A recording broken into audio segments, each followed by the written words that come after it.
এই যে আমাদের এই ছাদের ওপর থেকে এখন বাজে 9টা 4, আমাদের ব্রেকফাস্ট হয়ে গেছে। কারণ এখানে সার্ভাইভাল অফ দ্য ফিটেস্ট। এই যে আমাদের গেট। তো ছোলা মাঠে কি ঢুকবে বল, একটু মুড়ি দেখেই হয়তো এটা অনেকে ভয় পেয়ে যাবে। এই যে আমাদের খাবার এসে গেছে, ভাত, kadai paneer. Good morning from Keonjhar. এখন বাজে সকাল 6:45। আমি উঠে পড়েছি, পবিত্র উঠে পড়েছে, সল্টি এখনও বোধহয় ওঠেনি। ওকে ডাকলেও উঠবে।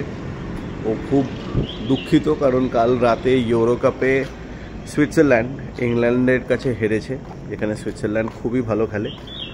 তো আজকে রথযাত্রার দিন, কেওনঝড়ের রথ আমরা দেখবো, সেটা প্ল্যানে আছে। কিন্তু তার আগে খান্ডাধার ওয়াটারফল, যেটা কেওনঝড়ের খান্ডাধার ওয়াটারফল নয়, এখান থেকে অনেক দূর, প্রায় 90 কিলোমিটার দূরে অন্য একটা ডিস্ট্রিক্টে, আমি ডিস্ট্রিক্টটার নাম ভুলে যাচ্ছি এখন। তো ওই খান্ডাধার ওয়াটারফলে আমাদের যাওয়ার প্ল্যান আছে। তো ব্রেকফাস্ট করে আমাদের বেরোনোর কথা। সল্টিকে এই ট্যুরে আসার আগে কুকুরে কামড়েছে, যার জন্য ওকে একটুখানি ভ্যাকসিন নিতে হবে। তো এখানে সামনেই আমরা কালকে সন্ধ্যাবেলা গেছিলাম, অনেক ওষুধের দোকান আছে, অনেক হসপিটালস আছে। ওখান থেকেই আমরা ওকে ভ্যাকসিনেশন দিয়ে তারপর আমরা রওনা দেব। এই যে আমাদের এই ছাদের ওপর থেকে দেখা যাচ্ছে মন্দিরের চূড়া, ওইখানেই কেওনঝড়ের রথ বেরোয়। এই আমরা এখন ছাদে আছি, নিচে গাড়ি পার্ক করা, আর এই যে ওপরটা এরকম। এখন বাজে 9টা 4, আমাদের ব্রেকফাস্ট হয়ে গেছে 8টা নাগাদই। তো এখন সল্টিকে ইঞ্জেকশন দিয়ে আমরা রওনা দিচ্ছি খান্ডাধার, যেটা অন্য ডিস্ট্রিক্টে আছে, এখানে 90 কিলোমিটার ওইটার দিকে। গুগল ম্যাপে দেখাচ্ছে 2 ঘন্টা 15 মিনিট লাগবে। আমরা যেহেতু ওষুধের দোকানে গেছিলাম, তাই আমাদেরকে ওটিডিসি পান্থনিবাস থেকে বেরিয়ে বাঁ দিকে যেতে হয়েছিল। আপনারা কিন্তু ডান দিক নেবেন। আমরা আজকে যাচ্ছি সুন্দরগড় ডিস্ট্রিক্টের খান্ডাধর ওয়াটারফলে। এটা একটা সুন্দরগড় ডিস্ট্রিক্টে আছে আর একটা কেওনঝড় ডিস্ট্রিক্টে আছে। তো আমরা আগে সুন্দরগড় ডিস্ট্রিক্টের খান্ডাধর ওয়াটারফল দেখে আজকে আমরা ফিরবো। আর যদি সময় বাঁচে তাহলে আমরা আরও কিছু জায়গা কভার করতে পারি। কিন্তু আমাদের মাথায় এটাও আছে যে 3টে থেকে রথযাত্রা শুরু হবে, তো ওটাও আমরা মিস করতে চাই না। কারণ আমাদের যেতে সময় লাগবে, আসতে সময় লাগবে, আর ট্রেক করতেও সময় লাগবে, কারণ 750 সিঁড়ি আমাদেরকে উঠতে হবে।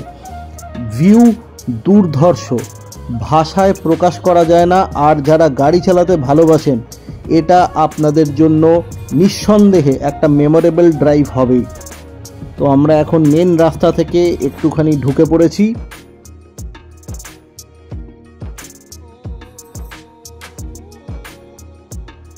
খান্ডাধারের দিকে যেতে যেতে আমাদের চোখে পড়ে, যেটা সল্টি দেখায়, এটা খুব বিশেষ জিনিস। মেলাতে আমরা অনেক গেছি, নাগরদোলনা অনেক চড়েছি, এখানকার লোকাল বানানো নাগরদোলনা দেখুন।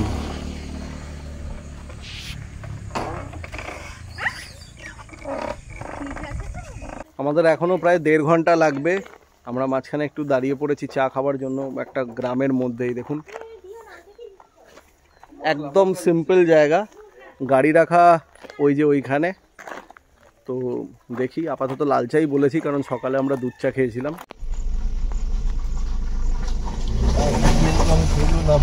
মাঝে মধ্যে একটুখানি রাস্তা খারাপ পাবেন। এই দেখুন, এখানে নামার রাস্তাটা খারাপ ছিল, আর এইখানটা রাস্তাটা খুব সরু, কাজ চলছে। এবার আমরা এগিয়ে যাব। একদম রাস্তার অবস্থা দেখতেই পাচ্ছেন, বিভিন্ন জায়গায় এরকম খুব খারাপ। এই রাস্তাটাই তো, হ্যাঁ হ্যাঁ, ওই যে ওদিকে উঠে যাবে। এই যে দূর থেকে দেখা যাচ্ছে ওই যে আমাদের খন্ডধর ওয়াটারফল। ওফ, কি লাগছে দেখতে।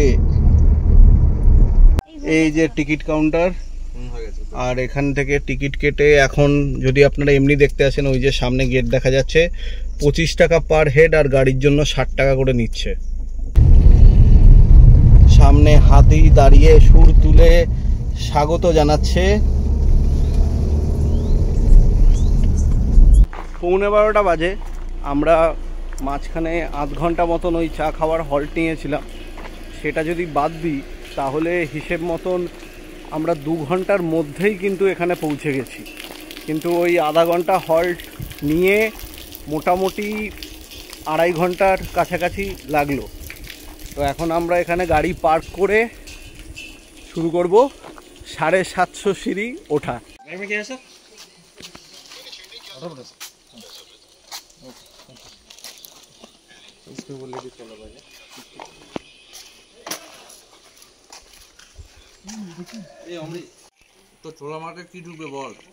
একটু মুড়ি মেখে নেওয়া হচ্ছে কারণ সল্টি খুব খিদে পেয়েছে।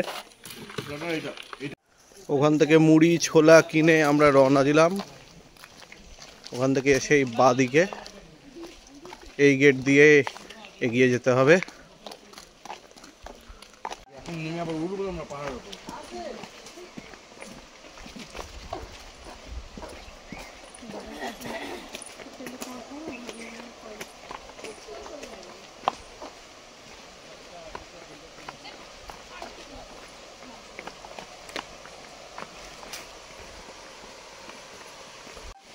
এই যে সকাল থেকে আপনাদেরকে বারবার ডিস্ট্রিক্টের নামটা আমি বলতে ভুলে যাচ্ছিলাম। সুন্দরগড়, সুন্দরগড়ের খন্ডাধর ওয়াটারফলসে আমরা এখন যাচ্ছি। ওই দেখুন,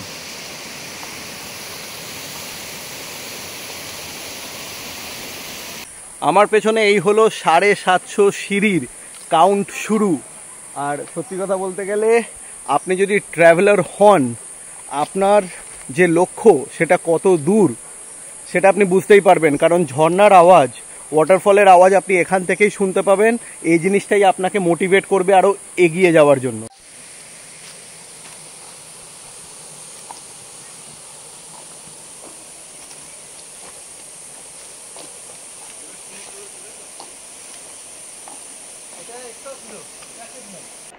পনেরো মিনিট মতন হয়েছে আমরা স্টার্ট করেছি। যাদের সাথে এসেছিলাম তাদেরকে তো পেছনে মানে এখন অবধি দেখতে পাচ্ছি না। হ্যাঁ, এখন 12:15 বাজে, সূর্য একদম মাথার ওপরে, তার জন্য নিশ্চয়ই কষ্ট হচ্ছে। এটা যদি আপনারা ভোরবেলার দিকে বা শীতের সময় মেঘলা ওয়েদারে যদি আপনারা এভাবে ট্রেক করে যান, অসুবিধা অনেকটাই কম হবে। যা হচ্ছে এই জাস্ট সূর্যের জন্য।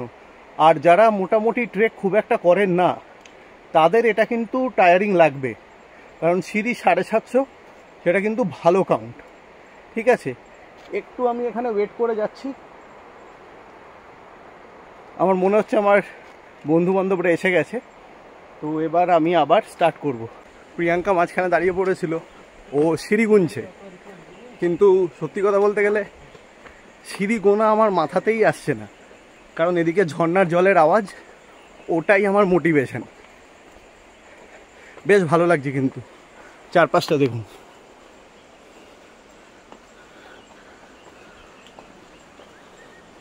পাখির আওয়াজও পাওয়া যাচ্ছে বিভিন্ন। দেখেই হয়তো এটা অনেকে ভয় পেয়ে যাবে। খুবই ক্লান্ত লাগছে আমার, কিন্তু টেনে যাচ্ছি, অসুবিধা নেই। অলমোস্ট এসেই গেছি। খুব হাঁপাচ্ছি দুপুর বলে, পেছনে স্পষ্ট দেখা যাচ্ছে, আর বোধহয় একটুখানি।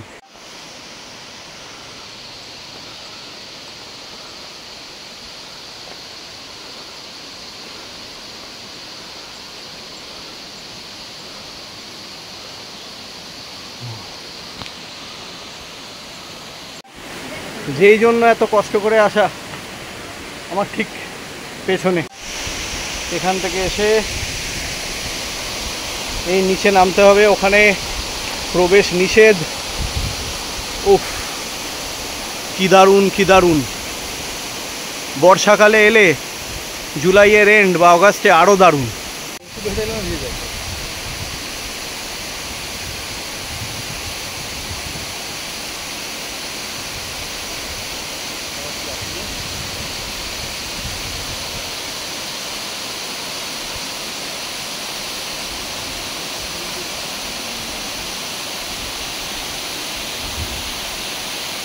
18 মিনিট না লাগলো আমার ওপর থেকে নিচে আসতে।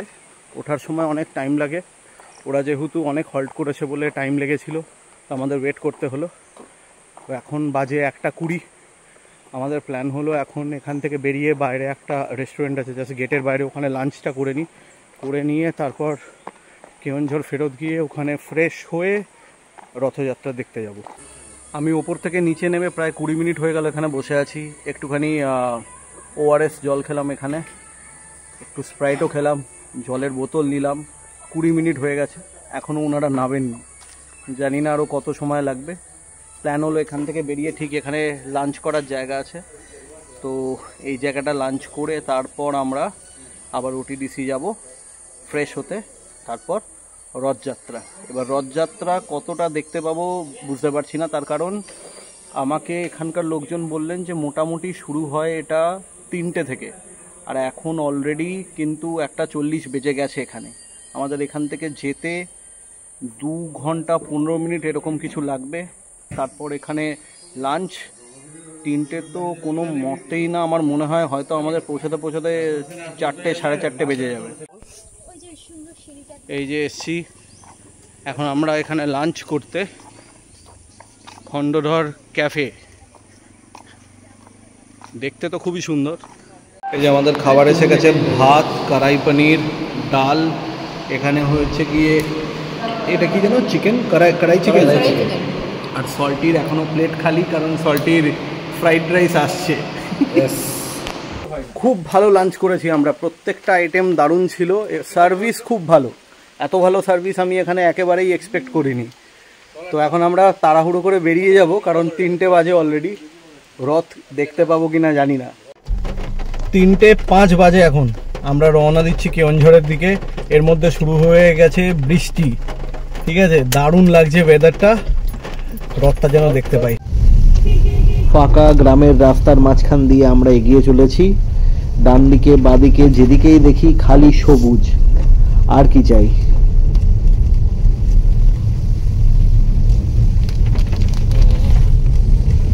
ঠিক আছে, যেটা হয় কাদায় কাজ করে এগুলো।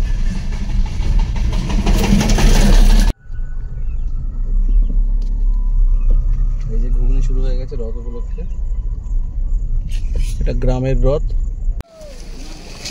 বিভিন্ন রকম জায়গায় দেখছি স্টল লাগানো হয়েছে, আর মিষ্টি ফিষ্টি ইয়ে করেছে। খুব সুন্দর একটা স্পট দেখে আমরা একটুখানি দাঁড়িয়েছি, এখানে ছবি টবি তোলা হচ্ছে, কোমরে একটু সোজা করে নিচ্ছি। আসার সময় যেই গ্রামটাতে আমরা চা খেয়েছিলাম একটুখানি, ওখানে ওরা পানও নিয়েছিল, ওদের ভাল লেগেছে, তো ওখানে দাঁড়িয়ে আবার ওরা পান খাবে বলছে। রাস্তা কিন্তু বেশ কিছু জায়গাতে এরকমই সুন্দর, আর মানে এতটাই সিনিক যে আপনি দাঁড়াতে বাধ্য হবেন, এটা কিছু করার নেই। যে কেউ চাইবে এখানে দাঁড়িয়ে ভালো করে প্রকৃতিকে অনুভব করি। আর কিছু কিছু জায়গাতে যে বাঘগুলো, এগুলো আমাকে স্পষ্ট মনে করিয়ে দিচ্ছিল নেতারহাটের কথা।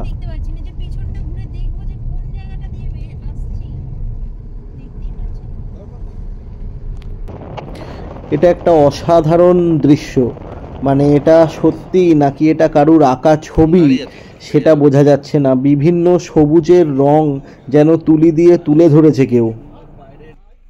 আর আমাদের কত গরু গেল দেখুন, দারুণ বৃষ্টি হচ্ছে বাইরে। সল্টি ভিজে ভিজে প্রিয়াঙ্কাকে চা দিতে গেছে, এই যে পবিত্র চা খাচ্ছে, আর আমরা এই ছোট্ট জায়গাটাতে এই দিদি চা বানিয়ে দিয়েছেন, এইখানে চা খেয়েছি।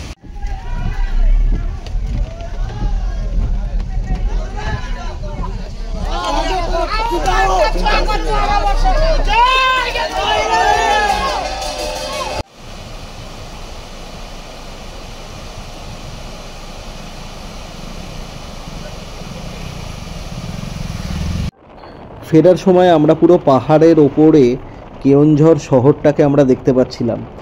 ক্যামেরা দিয়ে যতটা ধরা পড়ছে, আপনি যদি এখানে নিজে বেড়াতে যান, এর সৌন্দর্য কিন্তু আরও দারুণ আপনি উপভোগ করবেন। শহরটা এখান থেকে এত সুন্দর দেখা যায় যে সেটা শব্দে বর্ণনা করা যায় না।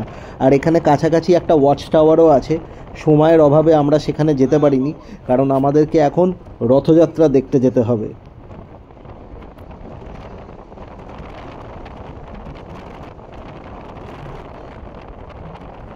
আমরা কি করেছি, আমরা এখানে হাইওয়ের ওপরে গাড়িটা রেখেছি, রেখে অটো ধরে একটা জায়গা অবধি, যেটা অবধি লাস্ট অটো আসতে দিল, এসে আমরা মন্দিরের দিকে এখন এগোচ্ছি রথ দেখার জন্য।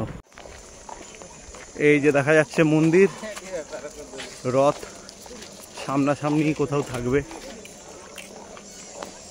লোকজন সব ফিরছে দেখে।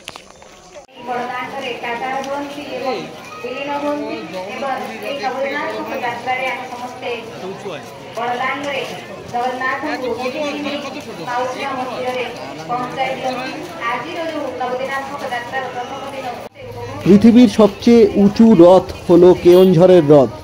এখানে লোকাল লোকদেরকে জিজ্ঞেস করাতে আমরা জানতে পারি যে এখানকার রথ সবচেয়ে উঁচু এই জন্য কারণ এখানে নাকি কাঠের অ্যাভেলেবিলিটি অনেক বেশি, তো সেই কারণে এখানকার রথ খুব উঁচু হয়।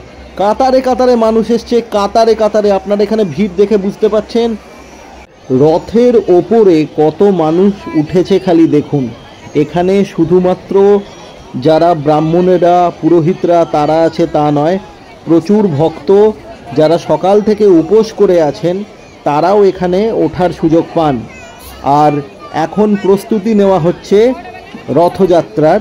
তো সামনে অনেক রকম জিনিস, ধরুন দড়ি লাগানো, তারপরে ঘোড়া লাগানোর যে ব্যবস্থা, সেইগুলো সব এখন আস্তে আস্তে করা হচ্ছে।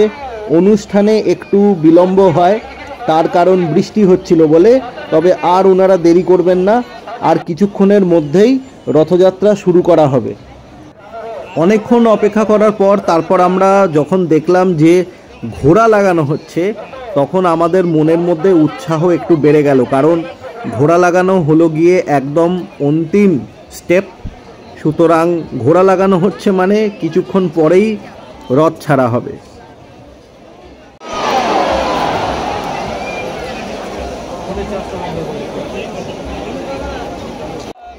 শুরুতে দুদিকে সাদা ঘোড়া লাগানো হলো, এখন লাগানো হচ্ছে কালো ঘোড়া। ওখানকার একজন ব্যক্তির সাথে কথা বলে জানতে পারলাম যে এই রথের দিন একটুখানি টেনে তারপরে ছেড়ে দেওয়া হয়, আর বাকি যাত্রাটা সেটা সম্পূর্ণ করা হয় তার পরের দিন। ক্যামেরা আমার বেঁকে যাচ্ছে, তার কারণ আমি রথের দড়ি ধরে একটুখানি টান দিচ্ছিলাম, আর এত ভিড় তাই ক্যামেরা সোজা রাখতে খুবই অসুবিধা হচ্ছিল। যাই হোক, রথ এবার আপনারা দেখতে পাচ্ছেন যে একটুখানি এগিয়ে এসছে। তো এইটুকু এগিয়ে এসেই আজকে যেহেতু সন্ধ্যা হয়ে গেছে, রথ এখানে দাঁড়াবে। কালকে রথ পুরো সকালবেলায় মাসির বাড়ি অবধি যাবে। ভক্তরা যারা সকালবেলা থেকে উপোস করেছেন শুধু তারাই রথের ওপরে উঠতে পারবে, এবং একের পর এক গিয়ে সবাই দর্শন করছে। যতটা সম্ভব জুম করে আপনাদেরকে ভেতরে ঠাকুরের ছবি দেখানোর চেষ্টা করছি। এখন আপনাদেরকে দেখাচ্ছি কেওনঝড়ের রথের দড়ি। এই দড়িটা কিন্তু বিশাল মোটা কাঠের তৈরি আর প্রচণ্ড শক্ত। নিয়ে নিলাম ছানা পোড়া, দেখ তো কীরকম খেতে।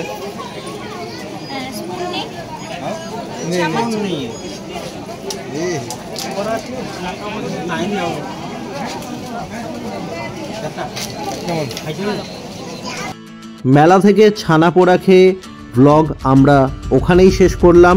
এগুলো এখন আপনারা দেখতে পাচ্ছেন পরের দিনের কিছু ক্লিপস। পরের পর্ব খুবই ইন্টারেস্টিং হতে চলেছে, দারুণ সব জিনিস আমরা দেখব। ব্লগটা আজকে আপনাদের কেমন লাগলো কমেন্ট করে অবশ্যই জানাবেন। কেওনঝড়ে আপনারা গিয়ে থাকলে আপনাদের কি অভিজ্ঞতা সেটাও জানাবেন। লাইক করুন, শেয়ার করুন আর সাবস্ক্রাইব করুন। পরের ব্লগ খুব তাড়াতাড়ি আসছে।